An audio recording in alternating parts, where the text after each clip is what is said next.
Desde muy antiguo, la mayoría de los cristianos consideran que el domingo es el día de descanso. También en la mayoría de los calendarios se señala ese día como un día festivo. La costumbre se ha extendido tanto que hasta se descansa en domingo en países que no son reconocidos como cristianos. Pero al mismo tiempo, hay otros grupos de cristianos que, desafiando a la mayoría, se atreven a descansar en el sábado. Ellos argumentan que ese es el verdadero día de descanso. La cuestión para algunos no reviste importancia, pero para otros es muy importante. Se trata nada menos que guardar o no uno de los 10 mandamientos. ¿Quiénes tienen razón? ¿Da lo mismo descansar el sábado que el domingo? ¿Ha señalado Dios algún día o todos los días son lo mismo para Él? ¿Puede la observancia de un día incorrecto apartar a alguien de la salvación? Todas son preguntas importantes. Así que vamos a buscar evidencias que nos ayuden a resolver esta controversia. Bienvenidos a este programa.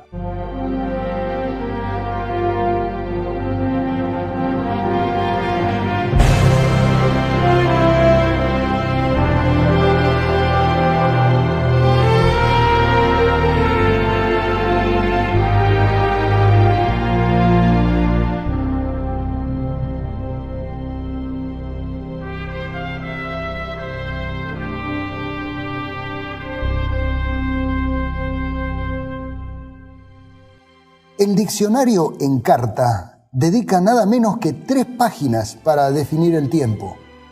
Aquí hay algunas de las definiciones. Del latín tempus, duración de las cosas sujetas a mudanza, magnitud física que permite ordenar la secuencia de los sucesos, estableciendo un pasado, un presente y un futuro. ¿Sabía usted que, según nos informa este diccionario, la unidad más pequeña, o mejor dicho, la unidad del tiempo en el sistema internacional es el segundo?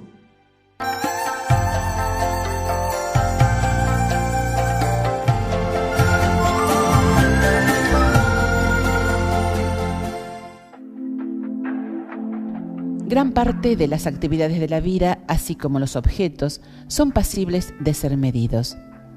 Se miden las distancias, el peso, los líquidos y hasta los gases, y eso es útil no solo para el comercio, sino para cualquier acción.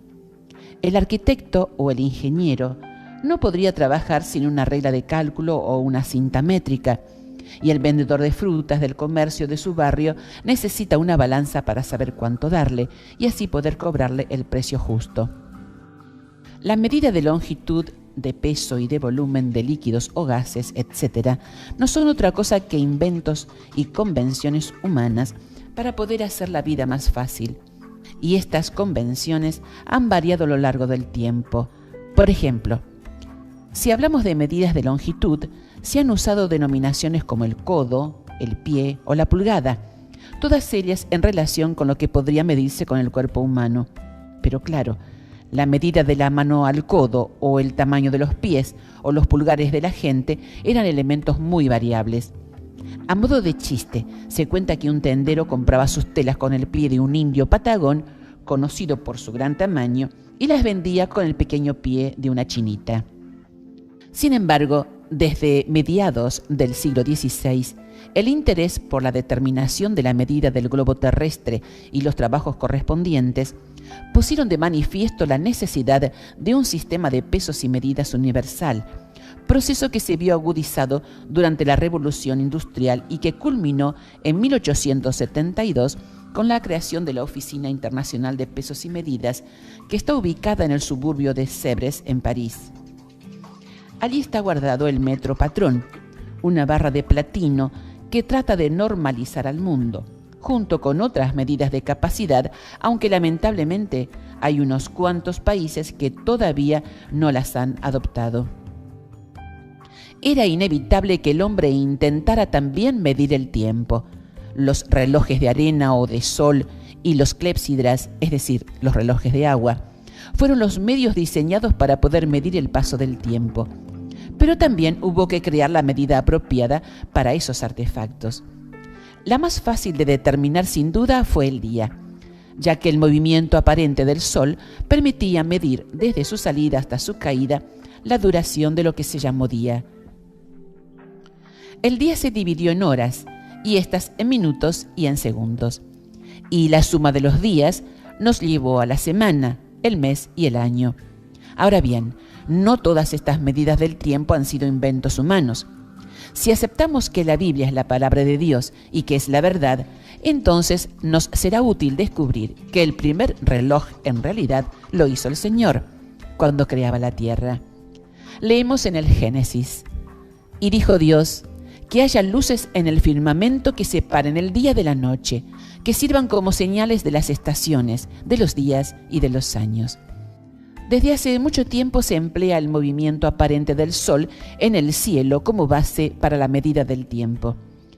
En cualquier punto del planeta, cuando el Sol alcanza el punto más alto en el cielo durante ese día, es mediodía. La línea en dirección norte-sur que pasa por el cielo en ese punto se denomina meridiano. El horario oficial, basado en el tiempo solar, fue introducido en 1883 por acuerdo internacional para evitar complicaciones en los horarios de trenes cuando cada comunidad empleaba su propia hora solar.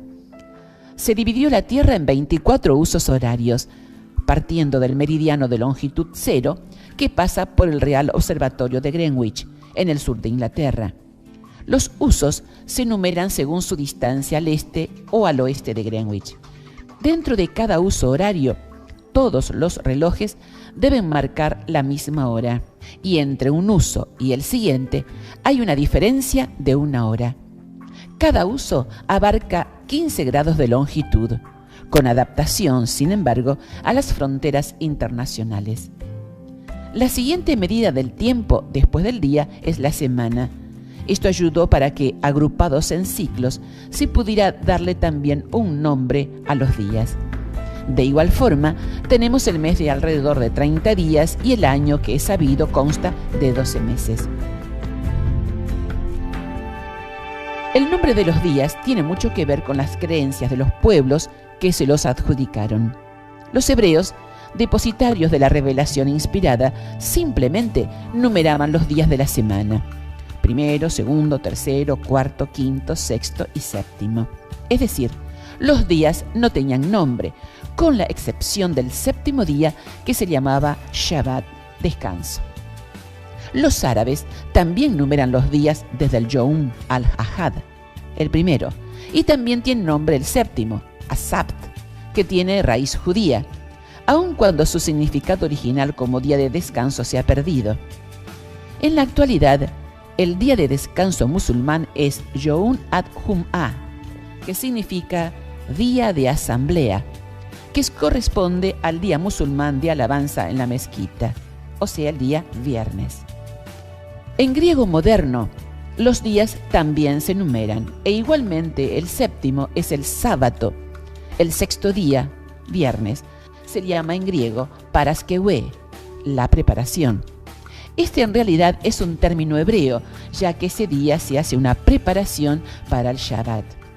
En portugués, todos los días de la semana se numeran: domingo, que alguna vez debe haberse llamado primera feira, segunda feira, lunes, terça-feira, martes, cuarta-feira, miércoles, quinta-feira, jueves, sexta-feira, viernes y sábado. Mientras que los pueblos del Mediterráneo oriental prefieren la numeración de los días de la semana, los lenguajes de Europa occidental, excepto el portugués, reflejan nombres basados en los nombres de los planetas perceptibles a simple vista. Los nombres de los planetas derivaron de los dioses y de ellos los días. Esto es muy claro en el latín. Estos 7 cuerpos celestes dieron sus nombres a los días de la semana. Del latín dies solis, día del sol, o también Dominicus dies solis, día de nuestro Señor el Sol; dies lunae, día de la luna; dies martis, día del Marte; dies Mercuri, día de Mercurio; dies Iovis, día de Júpiter; dies Veneris, día de Venus; dies Saturni, día de Saturno o sábado. En nuestro idioma, los días lunes, martes, miércoles, jueves y viernes recuerdan el nombre romano de los planetas y sus correspondientes dioses. Pero sábado procede de la fiesta hebrea Shabbat y domingo de la palabra latina Dominicus, o sea, del Dominus, del Señor, derivado a su vez de dominator, el dominador. No obstante, en algunos idiomas, como el inglés, por ejemplo, se mantienen los nombres originales de estos días: Saturday, día de Saturno, y Sunday, día del Sol. Pero notemos que los anglosajones y los germanos también han renominado el resto de los días, cambiando al dios grecorromano por el nombre de su dios germánico más o menos correspondiente. Así, el dios germánico de la guerra, Tyr o Tyr, sustituyó al grecorromano Marte y dio nombre al Tuesday. Odín, el principal dios germánico, reemplazó al secundario dios Mercurio, y así tenemos el Woden o Wednesday.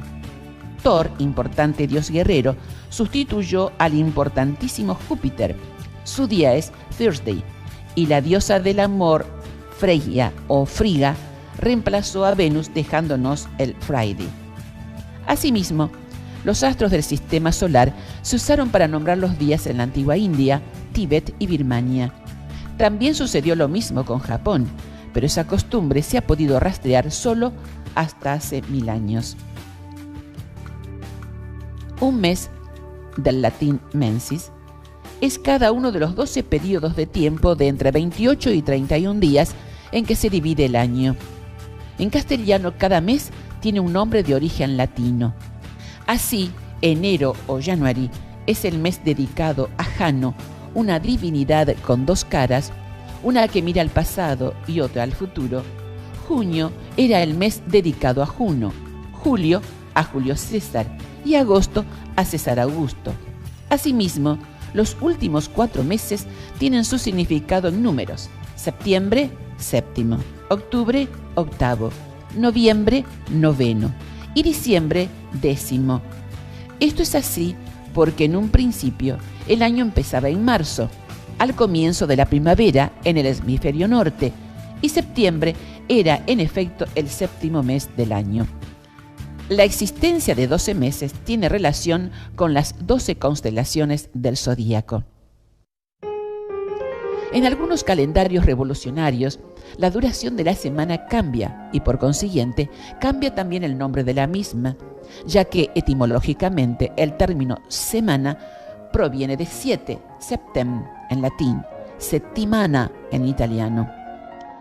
La Revolución Francesa organizó una semana de 10 días. En el calendario republicano francés, el año se dividió en 36 décadas o período de 10 días, y 5 o 6 suplementarios.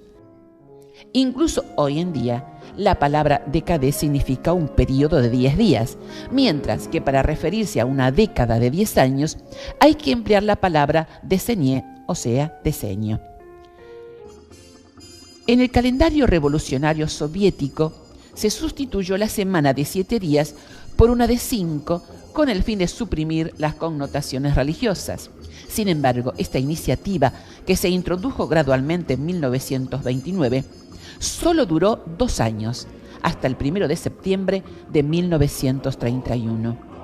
En los 9 años restantes en que se utilizó este calendario revolucionario, regía una semana de 6 días con un día fijo de descanso, que caía el día 6, 12, 18 y 24 de cada mes. Fue tal la confusión que estos cambios produjeron que Napoleón abolió la semana de 10 días y el 26 de junio de 1940 se restauró en Rusia la semana de 7 días. Es que el ciclo semanal está demasiado arraigado en el sentimiento humano como para poder cambiarlo por un decreto gubernamental.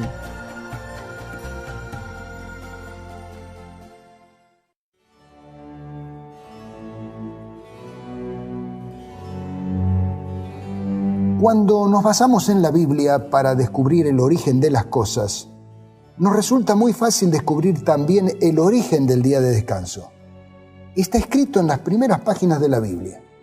Y acabó Dios en el día séptimo su obra que hizo, y reposó el día séptimo de toda su obra que había hecho. Y bendijo Dios al día séptimo, y lo santificó, porque en él reposó de toda su obra que había creado Dios en perfección. Entonces bendijo el séptimo día, y lo declaró día sagrado, porque en ese día descansó de todo su trabajo de creación. La primera aparición de la palabra sábado en la Biblia se encuentra en Éxodo 16, a partir del versículo 21, en relación con la milagrosa caída del maná antes de la llegada de Israel al monte Sinaí. Se nota que Dios puso énfasis en la importancia del séptimo día de la semana como día de descanso, porque proporcionó una doble ración en el día sexto y nada en el séptimo. Este milagro semanal comenzó el segundo mes después de la partida de los israelitas de Egipto y duró 40 años hasta el mes primero.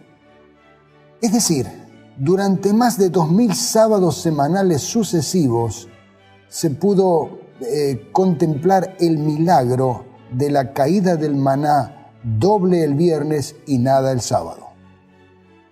Cuando llegaron al monte Sinaí, sobre la cumbre, el Señor pronunció los 10 mandamientos y poco después se los entregó a Moisés, escritos en 2 tablas de piedra. Veamos lo que dice el cuarto mandamiento. Así está escrito: Te acordarás del día de reposo, para santificarlo. 6 días obrarás y harás toda tu obra, mas el séptimo día será sábado al Señor tu Dios. No hagas en él obra alguna, tú, ni tu hijo, ni tu hija, ni tu siervo, ni tu criada, ni tu bestia, ni tu extranjero que está dentro de tus puertas. Porque en 6 días hizo el Señor los cielos y la tierra, el mar y todas las cosas que en ellos hay, y reposó en el séptimo día. Por tanto, el Señor bendijo el día del sábado y lo santificó. Es desde entonces que los israelitas guardan el sábado. 1400 años más tarde, un escritor judío helenístico llamado Filón, quien llamó al sábado el cumpleaños de la tierra, se refería así a lo que hacían sus compatriotas. El cuarto mandamiento tiene referencia al séptimo día sagrado, Shabbat, que debe pasarse en una manera sagrada y santa. La nación de los judíos guarda regularmente cada día séptimo, Shabbat, después de cada intervalo de 6 días. En realidad no fueron tan regulares. Cuando los israelitas fueron al cautiverio de los babilonios, aceptaron que su cautiverio era un castigo divino por sus graves pecados, entre ellos la violación del sábado, tal como está registrado en el libro de Jeremías, que fue escrito un poquito de tiempo nada más antes del cautiverio. Mas si no me oyereis para santificar el día del sábado, y para no traer carga ni meterla por las puertas de Jerusalén en día de sábado, yo haré encender fuego en sus puertas, y consumirá los palacios de Jerusalén, y no se apagará. Igualmente el profeta Ezequiel se lamentaba porque en sus días el sábado era ignorado en gran medida, tal como está en algunos textos que usted podría leer si así lo quisiera. Al escrutar el futuro, Isaías previó la conversión de los gentiles y prometió una bendición para quienes guardaran el sábado con estas palabras: Bienaventurado el hombre que esto hiciere, y el Hijo del hombre que esto abrazare, que guarda el sábado de contaminarlo, y que guarda su mano de hacer todo mal. Después del cautiverio, los judíos cayeron de nuevo en el descuido con respecto a la observancia del sábado, y Nehemías impulsó una reforma con el fin de fomentar dicha observancia. Parece que dio fruto, porque los israelitas se afirmaron muy bien y en los días de Jesús todavía eran muy fieles guardadores del sábado. Y así llegamos a la época del Nuevo Testamento, a los días de Jesús. Durante la vida de Jesús, tampoco hay dudas en cuanto a cuál era el día de reposo. Llegado el sábado, comenzó a enseñar en la sinagoga, y muchos, oyéndole, estaban atónitos diciendo: ¿de dónde tiene estas cosas? ¿Y qué sabiduría es esta que le es dada? ¿Y tales maravillas que por sus manos son hechas? Pero ¿sabía usted que también se registra cuál era una de las costumbres de Jesús? Y vino a Nazaret, donde había sido criado, y entró, conforme a su costumbre, el día del sábado en la sinagoga, y se levantó a leer. Era tan sagrado que cuando Jesús murió en la cruz el viernes, no se atrevieron a violarlo. Y era día de la preparación, y estaba para rayar el sábado. Y viniendo también las mujeres que le habían seguido de Galilea, vieron el sepulcro, y cómo fue puesto su cuerpo. Y vueltas, aparejaron drogas aromáticas y ungüentos, y reposaron el sábado, conforme al mandamiento. ¿Hubo algún cambio para la iglesia que Jesús fundó? Definidamente no, porque Él ya había dicho esto. No penséis que he venido para abrogar la ley o los profetas. No he venido para abrogar, sino para cumplir. Porque de cierto os digo, que hasta que pasen el cielo y la tierra, ni una jota, ni una tilde pasará de la ley, hasta que todo se haya cumplido.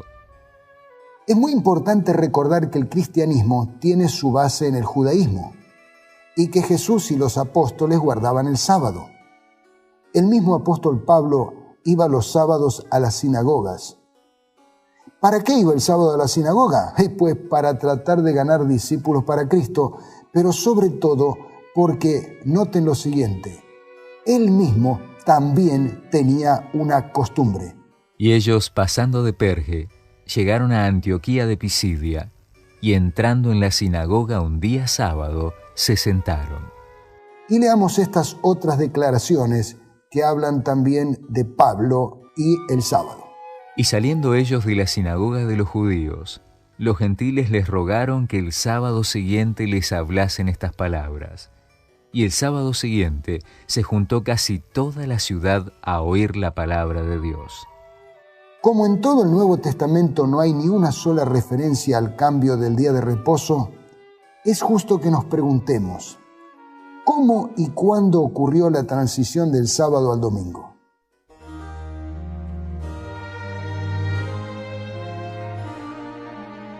Samuel Bacchiocchi afirma que no hay referencias históricas para la observancia del domingo durante la era apostólica. Sin embargo, hay bastantes evidencias de la observancia del domingo poco después del primer siglo. Esto no significa que el cambio fuera abrupto, sino que la adopción del domingo fue un proceso gradual. La observancia del sábado persistió junto con la observancia del domingo durante varios siglos. 3 factores propiciaron el cambio del sábado al domingo. Fueron estos: el antijudaísmo, la adoración del sol y la influencia de la Iglesia de Roma. Analicemos estos 3 ítems. El primero, el antijudaísmo. En sus primeros años, aunque estaba fuera de la ley, la Iglesia cristiana se libró de la persecución del gobierno de Roma por funcionar bajo la sombra del judaísmo, al que Roma reconocía como una religión oficial. No obstante, las insurrecciones judías produjeron un cambio drástico. Después de la segunda rebelión judía, que ocurrió en el año 135, el emperador Adriano convirtió a Jerusalén en una colonia romana de la cual eran excluidos todos los judíos, incluso aquellos convertidos al cristianismo. Adriano fue más allá, condenó la práctica del judaísmo en general y particularmente la observancia del sábado en todo el imperio. A partir de este tiempo, la Iglesia cristiana comenzó a producir documentos antijudíos. Los cristianos desarrollaron toda una teología de separación hacia los judíos y criticaron las costumbres judías tales como la circuncisión y la observancia del sábado. El registro más temprano de esta separación de los cristianos, esta separación entre los cristianos y los judíos, se encuentra en un antiguo documento llamado la Epístola a los Magnesios, que fue escrita por Ignacio, obispo de Antioquía, entre el año 98 y el año 117 después de Cristo. En ella aparece esta declaración: si todavía estamos practicando el judaísmo, admitimos que no hemos recibido el favor de Dios. La epístola de Bernabé, escrita probablemente en Alejandría entre el 130 y el 138, habla de la observancia del octavo día, una manera común de referirse al domingo en esa época. El autor describe a los judíos como un pueblo maldito al cual Dios abandonó porque mató a sus profetas y crucificó a Cristo. Su mayor argumento en favor de observar el octavo día era su oposición al judaísmo. Justino Mártir fue otro cristiano influyente que se opuso al sábado a mediados del primer siglo. Acusó a los judíos de tratar a los cristianos peor que las naciones gentiles. Hablemos ahora de la adoración del sol, el otro elemento que precipitó la observancia del domingo.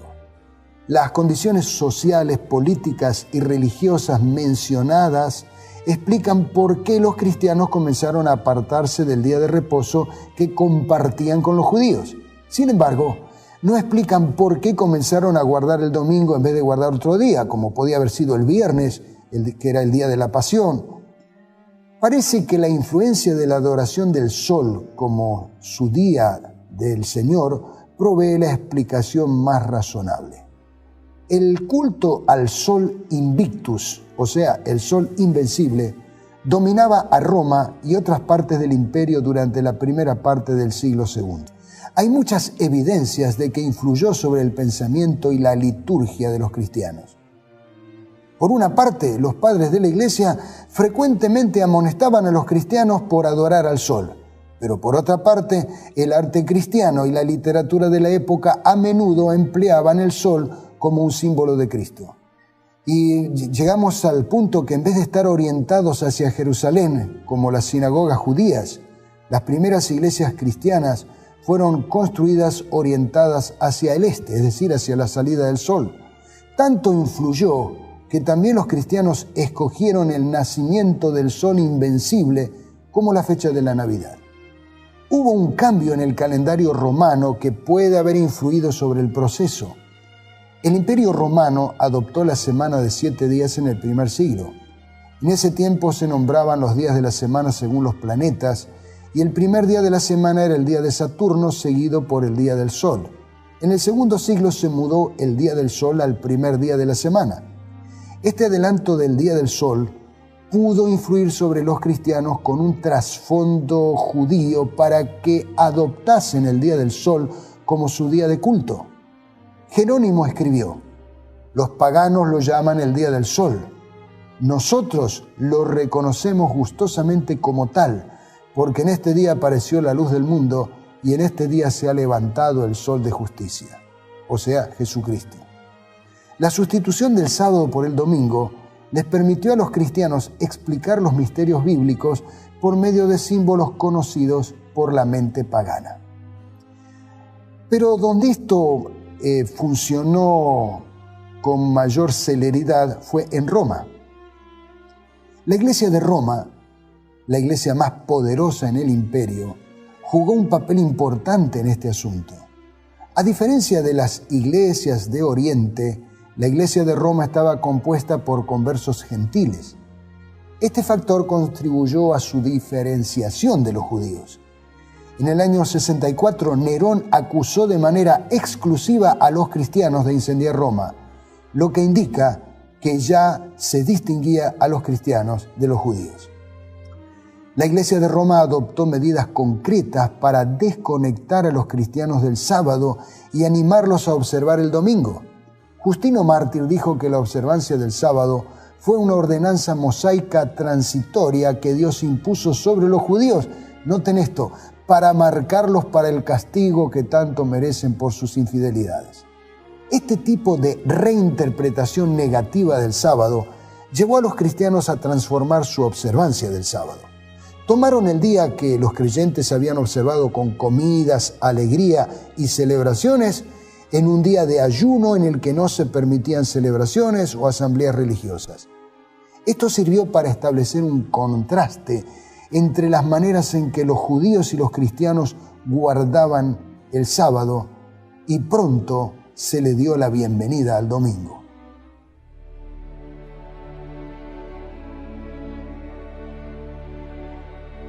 Pero una vez establecido el domingo como día de reposo, fue necesario mantener alguna clase de argumentación insostenible, pues para sostenerlo. Pero sistemáticamente fue atribuida a la autoridad eclesiástica antes que a un precepto o mandamiento bíblico. Por ejemplo, Tomás de Aquino lo explicaba o afirmaba en manera categórica en la Nueva Ley: la observancia del día del Señor tomó el lugar de la observancia del sábado, no en virtud del precepto, o sea, el cuarto mandamiento, sino por institución de la Iglesia. La misma opinión fue reiterada 3 siglos después en el Catecismo del Concilio de Trento de 1566, que dice: ha parecido bien a la Iglesia de Dios que la celebración religiosa del sábado fuese transferida al día del Señor. Durante las controversias teológicas del siglo XVI, los teólogos católicos apelaron frecuentemente al origen eclesiástico del domingo para demostrar el poder que tenía la Iglesia para introducir leyes y ceremonias, un poder como el de Dios para cambiar las Escrituras.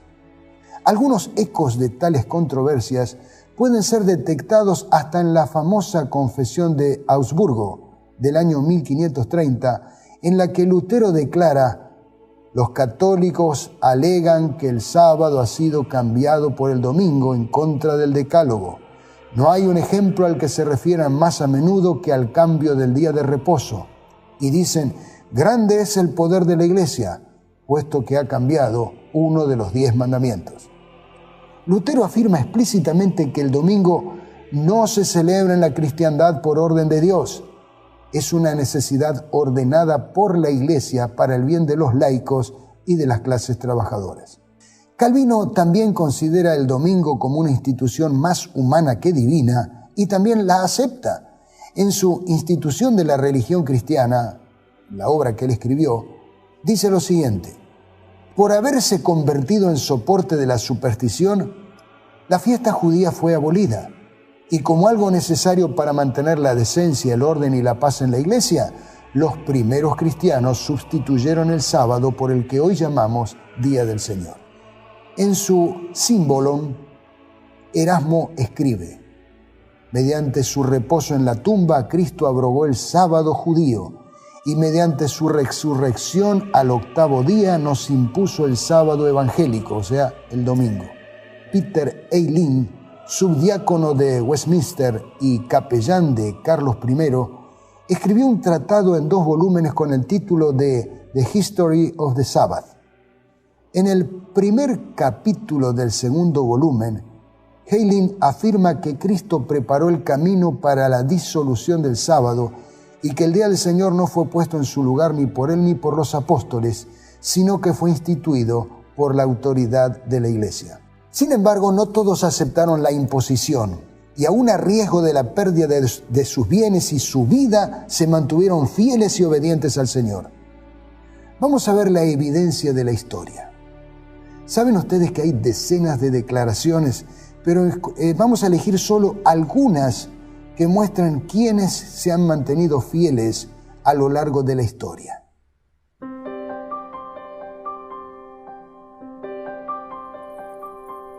Desde el tiempo de los apóstoles hasta el concilio de la Odisea en el 364 después de Cristo, la observancia santa del sábado judío continuó, como puede ser demostrado por varios autores. Sí, no obstante el decreto del concilio en su contra. Tan temprano como el año 225 después de Cristo, existieron grandes obispados o conferencias de los que guardan el sábado desde la Iglesia del Este, desde Palestina hasta India. En la Iglesia de Milán, Italia, parece que el sábado era considerado en bastante estima. Ambrosio, el famoso obispo de Milán, dijo que cuando él estaba en Milán observaba el sábado, pero en Roma observaba el domingo. Esto originó el dicho: cuando en Roma, haz como Roma.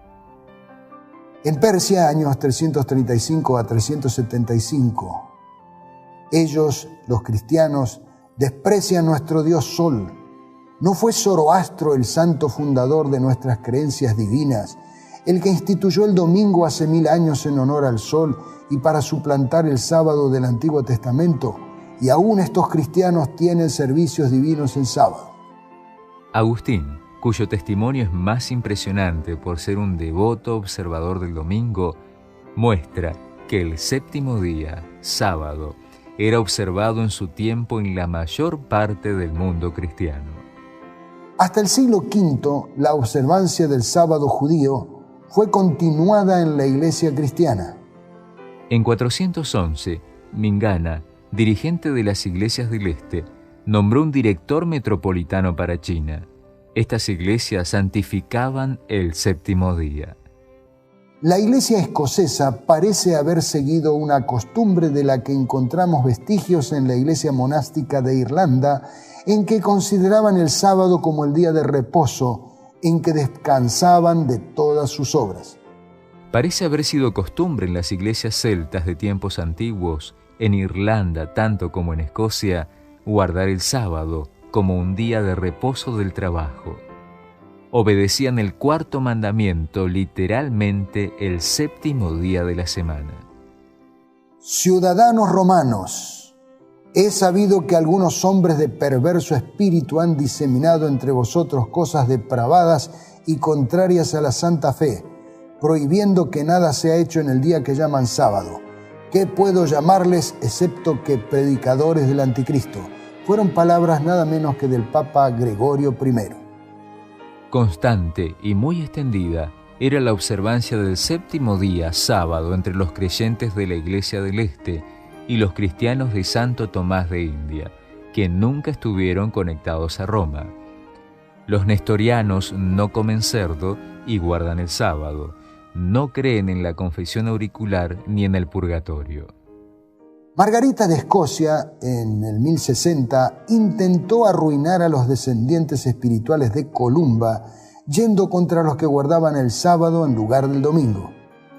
En cuanto a la separación de la Iglesia griega de la Iglesia latina en 1054, la observancia del sábado es, como todos sabemos, el punto de amargas disputas entre los griegos y los latinos. Vestigios de observadores del sábado se pueden encontrar en el siglo XII todavía en Lombardía. Por 20 años, Peter de Bruys puso en movimiento el sur de Francia. Enfatizó especialmente un día de adoración que era reconocido en esa época en las iglesias celtas de las Islas Británicas, entre los paulicianos y en la gran iglesia del Este, a decir, el séptimo día del cuarto mandamiento. Los paulicianos, petrobucianos, pasaginianos, valdenses, insabatatis eran grandes grupos observadores del sábado hasta 1250. En 1310, 200 años antes de la tesis de Lutero, los hermanos bohemios constituían un cuarto de la población de Bohemia y estaban en contacto con los valdenses que abundaban en Austria, Lombardía, Bohemia, el norte de Alemania, Turingia, Brandenburgo y Moravia. Erasmo señaló cuán estrictamente los valdenses bohemios guardaban el sábado. Noruega, año 1544. Algunos de vosotros en contra del aviso guardáis el sábado. Deberían ser castigados severamente. Cualquiera que sea visto observando el sábado pagará una multa de 10 marcos. Liechtenstein. Los sabatarios enseñan que el día de reposo, el sábado, debe ser observado todavía. Dicen que el domingo, como día semanal de reposo, es una invención del Papa. Vamos a la India. El famoso jesuita Francisco Javier fue llamado por la Inquisición a Goa, India, en 1560, para verificar la maldad judía, la observancia del sábado, por supuesto, entre cristianos. Abisinia no es una imitación de los judíos, sino por la obediencia a Cristo y a sus santos apóstoles que observamos ese día, el sábado. Unas 100 iglesias que observan el sábado, en su mayor parte independientes, prosperaron en Inglaterra en los siglos XVII y XVIII. Alemania. Tenjar de Nuremberg se adhiere estrictamente a la doctrina del sábado, porque es uno de los 10 mandamientos. Hablemos de China. Cuando se les preguntó a los Taiping el porqué de la observancia del sábado, respondieron que era, primero, porque la Biblia lo enseña, y segundo, porque sus antecesores lo observaron como un día de culto. Los abisinios y muchos de los europeos continentales, especialmente en Rumania, Bohemia, Moravia, Holanda y Alemania, continuaron guardando el sábado. Allí donde la Iglesia de Roma predominaba, estos sabatarios sufrieron la confiscación de sus propiedades, multas, encarcelamiento y ejecución. Bueno, luego de esta breve reseña de una cantidad de personas que se mantuvieron fieles a la observancia del sábado a lo largo de toda la era cristiana, llegamos a nuestro siglo XXI. Mientras los judíos conservan la costumbre ordenada por Dios, hay una lista creciente de congregaciones cristianas que están despertando y están volviendo a la observancia del sábado. Por ejemplo, con la cristiana tolerancia de los otros bautistas, ahí están los bautistas del séptimo día, están los judíos mesiánicos, algunos pentecostales y otros grupos que están guardando el sábado. Pero la denominación cristiana que está a la vanguardia en la proclamación del sábado al mundo entero es la Iglesia Adventista del Séptimo Día. Ellos consideran que tienen un mandato divino para hacerlo. Se basan en su interpretación de las profecías que indican que en un futuro cercano la cuestión del sábado será la piedra de toque del conflicto final y que aquellos que desean ser aprobados en el juicio tendrán que elegir el día correcto. Y hablando de elegir correctamente, tengo aquí un billete de 100 y voy a colocarlo dentro de este sobre, pero como usted puede ver, tengo aquí 7 sobres exactamente iguales.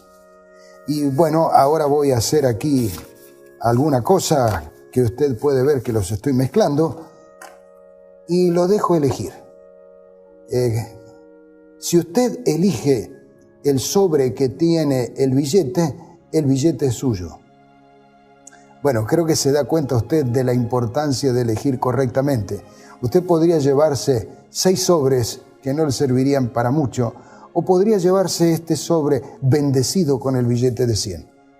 Bueno, el espacio no nos permite extendernos más y todavía queda tanto por decir en cuanto a este tema que nos permitimos recomendarle que vea otra serie de videos que está destinada exclusivamente a este importante asunto. Nos referimos, entre otros buenos materiales, a la serie Un santuario en el tiempo, preparado por el Dr. Frank González. Pero al par que lo invitamos a seguir estudiando, creemos que usted, que es una persona sincera, tiene ya bastantes evidencias como para tomar una decisión. Por eso lo invitamos a guardar el sábado como el día del reposo del Señor. Recuerde estas sabias palabras. Dios no obliga a los hombres a renunciar a su incredulidad. Delante de ellos están la luz y las tinieblas, la verdad y el error. A ellos les toca decidir lo que aceptarán. La mente humana está dotada de poder para discernir entre lo bueno y lo malo. Dios quiere que los hombres no decidan por impulso, sino por el peso de la evidencia, comparando cuidadosamente un pasaje de la Escritura con otro. Ya ve, amigo, Dios quiere que usted pese la evidencia y que a partir de ellas tome una decisión que puede ser la decisión más importante de su vida, la decisión de obedecer a Dios. Gracias por su atención. Lo espero en un próximo programa de Evidencias que Sorprenden.